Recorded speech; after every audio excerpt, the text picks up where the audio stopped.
Hi all, welcome back to my channel Achu's home kitchen. இன்றைக்கி என்னோடய கிச்சனில் ஒரு ஸ்வீட் ரெசிபி தான் பார்க்க போகிறோம்.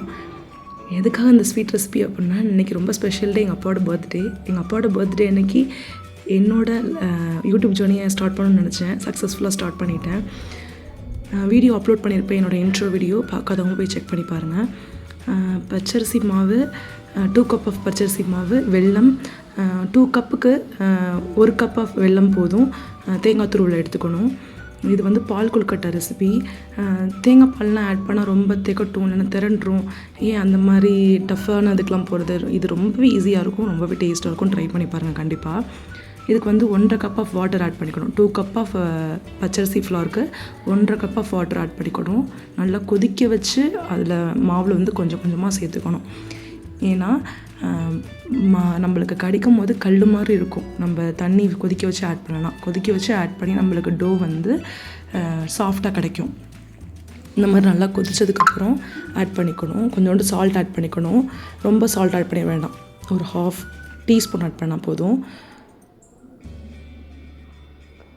சால்ட் ஆட் பண்ணி நல்லா மிக்ஸ் பண்ணிவிட்டு நம்ம கொதிக்க வச்சு தண்ணி அதில் ஊற்ற போகிறோம். கையால் மிக்ஸ் பண்ணிடாதீங்க, சுற்றும். கரண்டியால் மிக்ஸ் பண்ணிவிட்டு அதுக்கப்புறம் வந்து கையால் நம்ம வந்து டோ வந்து சாஃப்டாக பிசையணும். அப்போயே கொஞ்சம் சுடுந்தான். நம்மளுக்கு சாஃப்டாக வேணும் அப்படின்னா நம்ம கையால் லைட்டாக பிசைஞ்சு தான் ஆகணும். ரொம்பவே ஈஸியாக தான் இருக்கும். கண்டிப்பாக செஞ்சு பார்த்து டேஸ்ட் பண்ணி பாருங்கள், சூப்பராக வரும். சுடுது தான், என்ன பண்ணுறது, நம்ம டேஸ்ட்டாக சாப்பிட்ணுன்னா எல்லா கஷ்டத்தையும் அனுபவிச்சு தானே ஆகணும். இந்த மாதிரி நான் சாஃப்டாக பிசைஞ்சுக்கணும். கையை லைட்டாக தண்ணியில் நனைச்சிட்டு அதுக்கப்புறம் இந்த மாவை தொட்டு பாருங்கள். நல்லா பிசைஞ்சு ரவுண்டாக வந்ததுக்கப்புறம் தொட்டு பாருங்கள். நம்ம கையில் வந்து ஒட்டக்கூடாது. அப்போ தான் அது கரெக்டான கன்சிஸ்டன்சி. இந்த கேப்பில் வந்து தண்ணியை நல்லா 2 கப் ஆஃப் வாட்டர் எடுத்து அடுப்பில் வந்து நல்லா பாயில் பண்ண வச்சுருங்க. ஏன்னா வந்து இதை ஷேப்பாக நம்ம ரவுண்ட் பண்ண அதில் எடுத்து நம்ம போட்டுறணும். இது வரைக்கும் பண்ணுறதெல்லாம் வேலை கிடையாது. இதுக்கப்புறம் வந்து குட்டி குட்டி ஷேப்பாக நம்ம ரெடி பண்ணணும். அது மட்டும் தான் கொஞ்சம் டஃப்பான ஒர்க்கு. இது ரொம்ப குட்டி குட்டியாக மைனூட்டாக பண்ணணும். நம்மளுக்கு பிடிச்ச எந்த ஷேப்பில் வேணால் பண்ணலாம்.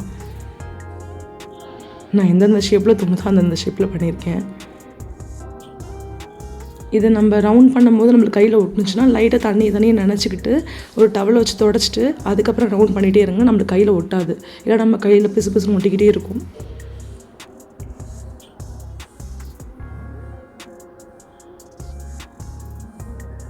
இந்த வீடியோ ஸ்கிப் பண்ணாமல் பாருங்கள். இதில் எங்கள் அப்பாவோட பர்த்டே செலிப்ரேஷன் இருக்குது. இந்த கேப்பில் நம்ம வெல்லம் ஆட் பண்ணுறதுக்காக வெல்லம் வந்து அப்படியே ஆட் பண்ணலாம். சில வெல்லம் வந்து மண் இருக்குன்ட்டு நம்மளுக்கு தோணும். அதனால் வந்து நம்ம தண்ணியை வச்சு நம்ம கரைச்சி நம்மளை ஃபில்ட்ரு பண்ணி அதில் ஆட் பண்ணிக்கலாம். ரொம்ப அடுப்பில் போட்டு கிண்டிடக்கூடாது. ஏன்னா வெல்லம் வந்து இறுகிரும்.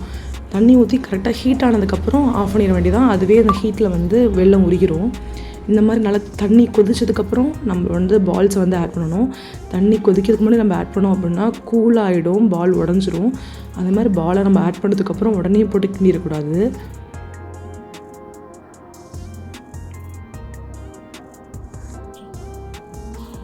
இந்த பால் ஆட் பண்ணிவிட்டு ஒரு 4 or 3 மினிட்ஸ் கழித்து மெதுவாக கிண்டி விடுங்க.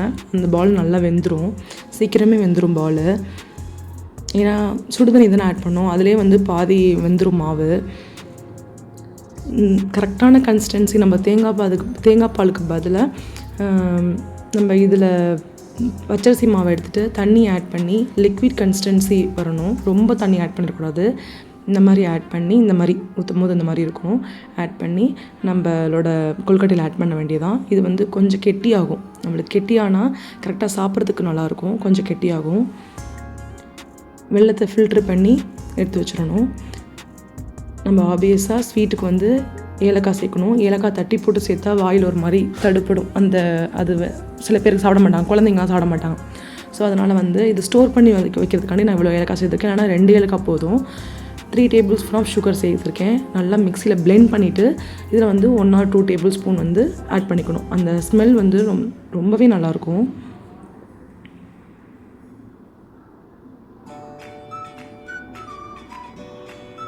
இதில் ஏலக்காய் ஸ்மெல்லும் தேங்காய் பூவும் தான் இதில் வந்து ஃப்ரேக்ரன்ஸ் நல்லாவே இருக்கும்.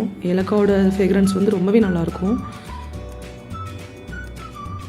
வெல்லத்தை ஆட் பண்ணதுக்கப்புறம் லைட்டாக கிண்டி விடணும். இப்போ லிக்விடாக தான் இருக்கும். நம்ம தேங்காய் பூவெலாம் ஆட் பண்ணி அடுப்பில் போட்டு இறக்குனதுக்கப்புறம் அது நல்லா ஆறுனதுக்கப்புறம் நல்லா கெட்டியாயிடும். லைட்டாக ஆறுனதுமே நல்லா கெட்டியாயிடும். நம்ம சர்வ் பண்ணுறது கரெக்டாக இருக்கும். இப்போ அந்த பவுட்ரு மிக்ஸ் ஆட் பண்ணிக்க வேண்டியதான்.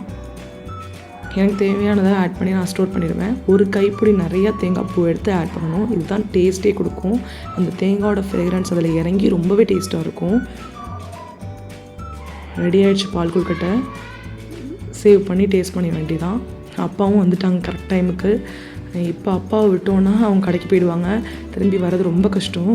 அவங்கள கேக் கட் பண்ண வைக்கிறதே பெரிய விஷயம். பர்த்டேக்கு பெருசாக ட்ரெஸ் ப்ரிஃபர்லாம் அதெல்லாம் பண்ண மாட்டாங்க. ட்ரெஸ் எடுத்தோம் ஆனால் ஸ்டிச் பண்ணல. அதை ப்ரிஃபர் பண்ண மாட்டாங்க.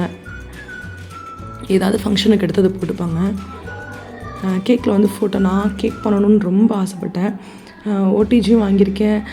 கிச்சனும் ரெடி பண்ணிகிட்ருக்கேன். அதனால் வந்து ரொம்ப ஒர்க் லோடு ஜாஸ்தியாக இருக்கிறதுனால இப்போ இன்றைக்கி இந்த வாட்டி வந்து வாங்கிடலாம். ஆனால் அந்த வாட்டி கண்டிப்பாக அப்பாவுக்கு வந்து ஒரு கேக் கட் பண்ணுவேன். நான் செஞ்சு அதை நான் அப்லோட் பண்ணுறேன். கேக்கும் சூப்பராக கட் பண்ணியாச்சு. ரொம்ப ஹாப்பியாக அந்த டே போச்சு. கேக் கட் பண்ணும்போது ரொம்ப காமெடியில் நடந்துச்சு. அப்பா வந்து ஃபஸ்ட்டு எடுத்து அம்மாவுக்கு தான் விட்டுவிடுவாங்க. அம்மாவுக்கு விட்டுவிட்டு எனக்கு விட்டுவிட்டாங்க. அப்புறம் வந்து ப்ளூ கலர் ஷர்ட் போட்டிருக்கணும், டார்க் பிங்க் கலர் சுடிதார் போட்டிருக்கணும். அப்பாவோட பெட் மாதிரி ரொம்ப ஃபேவரட். அப்பாவோட செல்ல பிள்ளைங்க மாதிரி அவங்க கசின் சிஸ்டரு. அவங்களுக்கு தான் விட்டுடுவாங்கன்னு ரொம்ப எதிர்பார்த்தாங்க. ஃபஸ்ட்டு எங்களுக்கு விட்டுட்டு அவங்களுக்கு தான் விட்டுடுவாங்க ரொம்ப எதிர்பார்த்தாங்க. ஆனால் ஏன் அப்படி பண்ணாங்கன்னு தெரில. அவங்களுக்கு விட்டு விடல, எல்லாருக்கும் விட்டுட்டு அவங்கள்ட்ட போனதுக்கப்புறம் ஒருத்தி கண்ணெல்லாம் கலங்கிருச்சு. அப்புறம் அவங்க கன்வின்ஸ் பண்ணி அவங்க கூட்டி விட்டு பர்த்டேவை சூப்பராக முடிச்சாச்சு. இந்த வீடியோ உங்களுக்கு ரொம்ப பிடிச்சிருக்குன்னு நினைக்கிறேன். Like and share and subscribe பண்ணுங்கள். கண்டிப்பாக எங்கள் அப்பாவுக்கு விஷ் பண்ணுங்கள். நெக்ஸ்ட் ஒரு இன்ட்ரெஸ்டிங்கான vlog-ஓட உங்களை மீட் பண்ணுறேன். ரொம்பவே சூப்பராக இருக்கும் உங்களுக்கு இந்த வீடியோ. ரொம்ப என்டர்டெயின்மெண்ட்டாக இருக்கும்னு நினைக்கிறேன்.